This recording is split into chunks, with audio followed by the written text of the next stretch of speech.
This is the application Stop Motion Studio. You can get it on iPhone, iPad, your Android phone, some tablets, and it's pretty simple to use. So here I'm taking pictures or frames of my stop motion video. I'm going to show this glasses case opening by itself. You won't see my hands in the finished product, but as you can see here, I'm taking a photo, I'm moving the object a tiny bit, and I'm taking another photo. At the bottom of the screen, it shows how many photos that you have or frames, and on the left-hand side, it gives you some details. So this one will have different tools like how dark or light your onion skin is with the sliding bar. If you want a grid on your screen to help center your photographs, or how many onion skins you want to be showing. So this has 3 previous photos.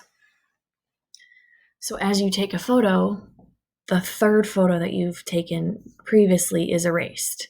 So it's going to show how fast your object is moving as you take the photographs. And here's an example of where I am so far.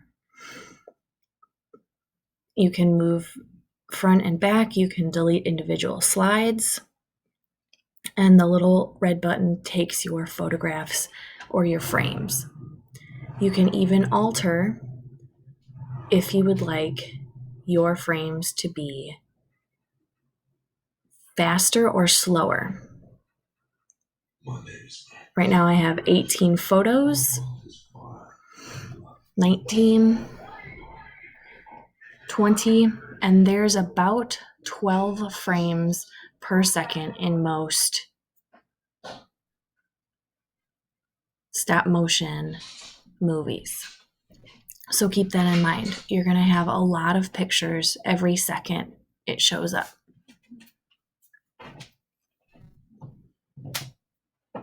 And as you can see, because my hands are kind of transparent or ghost-like, that's the onion skin. You're showing what happened previously and what's happening now. So when I play the video, it looks like the glasses case is opening by itself.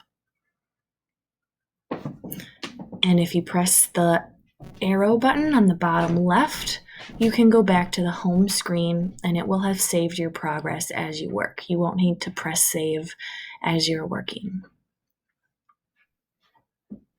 From that home screen, you can download or upload your video to whatever platform you need to.